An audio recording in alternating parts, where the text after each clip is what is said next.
there are people who have benefited from the clinic, and I just wanted to give you a couple of examples. There's a farmer who had come to our clinic for over 12, I think about 12 years, and he would drive from Hood River area.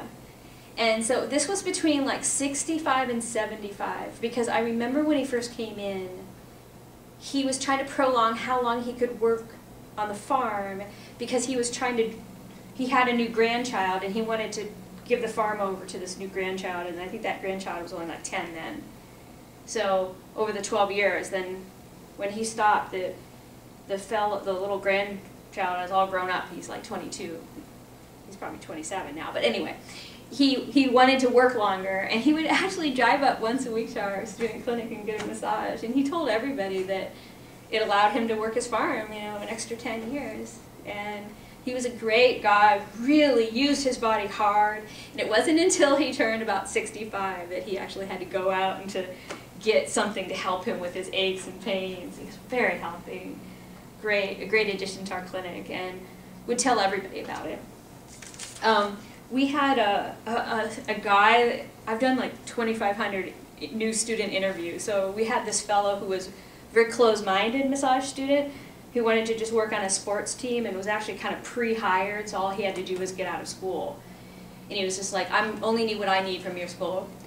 He went into clinic with a closed mind, didn't really want to do a relaxation clinic, but he had this experience in the student clinic where he met this woman who had MS, and when she approached him, her palsy was pretty marked, and she appeared pretty weak.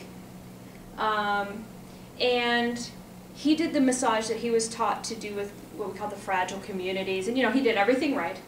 But when she got off the table and she walked out, there wasn't, you know, she was free of palsy. The relaxation response was a huge benefit for her. Through, I think it was Medicaid, she gets $50 a massage a month.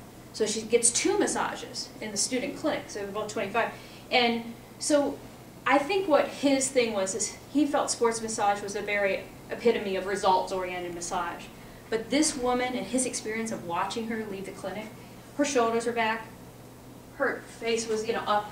She walked out, she was a very strong woman, and he had sort of saw her as this, you know, fragile community person, and it really changed his life. And he's been working with fragile communities and people with reduced immune systems ever since. So it's personally gratifying for me to see somebody who kind of already has their mind made up, really dedicating themselves to a more affordable kind of ongoing health improvement and working in a community clinic with people who really, really need this kind of work. East West College teaches the Eastern type of style massage, Thai massage, shiatsu, tuina, the Chinese style, as well as the Western work, hence the name, East West College. I wanted to just speak to what licensed massage therapists, you know, bring to the health field. And I was wondering if anybody had heard the story about when Scotty Hamilton had testicular cancer. Has anybody heard that story? So, you know, he's a pretty funny guy. And he is a, you know, avid ice skater all the time, even though he does all this other stuff too. So he's out on the ice all the time. Well, he was flipping around and he was skating better than ever. And he was remarking that to his friends. I'm skating better than ever. There's something. So his own massage therapist was doing a massage on him, and I guess he gets really regular massages a couple times a week, and said, Scotty, you need to go to the doctor now. Your organs, I can feel like your organs are sort of displaced, like you feel different. And he said, I've been skating better than I ever. And he goes, yeah, something's wrong. And so he went into the doctor, and they operated right away. When they did a little scan, he had testicular cancer, and really about the size of a ping pong ball. But by the time they operated, even just like within that week or something, it was the size of a large grapefruit.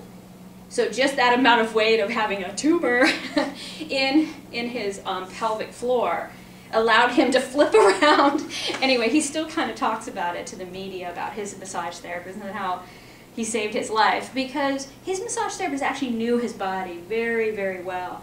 And being that constant person, he's not curing the person, he's not, you know, a doctor, but he notices things and can get his client to the doctor right away. And the role of a massage therapist needs to be, you know, holding hands with all the rest of the healthcare people that are there. And East West College is one of the first schools in the United States that started teaching pathology, the contraindications for soft tissue work, depending on disease and disorder. At one time we had 20 schools that bought our notes. We spiral bound our notes and sold them because there was no textbooks at that time, and now there's a whole bunch of them. So it's been fun over the years to watch massage therapy grow. I believe strongly in community clinics and low-cost options for the public, and have a dream of my own of starting a massage therapy, very low-cost clinic for adolescents, of providing touch. And this was instigated by a situation where I overheard my daughter talking to her friend when they were both 13, and her friend had a older boyfriend. His older boyfriend was not good news. And I heard them talking, and the other girl said that she just needed someone to hold her. Because my daughter's like, why are you with him? He's a jerk. And she said, I just need someone to hold me. I just need someone to love me. And I overheard this, and I was just in the hallway, like, and my daughter said, if you need someone to love you, why don't you go get a massage? And I thought, there's so many adolescents that just need love. And if we could just provide massage to them, so that's kind of something that I hope to do in my old age. Massage therapy's done really well in the recession, as some other things have, like acupuncture. And I just wanted to plead to you that if you really do know someone who you think could do this kind of healing work, they're usually the very last people to ever come and see me in my admissions office. They need support, often the sweetest people you ever meet, but sometimes they just don't think that their skill, that they rub shoulders good, is worth investing in their education. So please do send them my way, because I'll make sure that if they're not ready for school, they won't go. I'm incredibly ethical. I will not bring them into our college if they're not a good fit. And do you have any questions? No?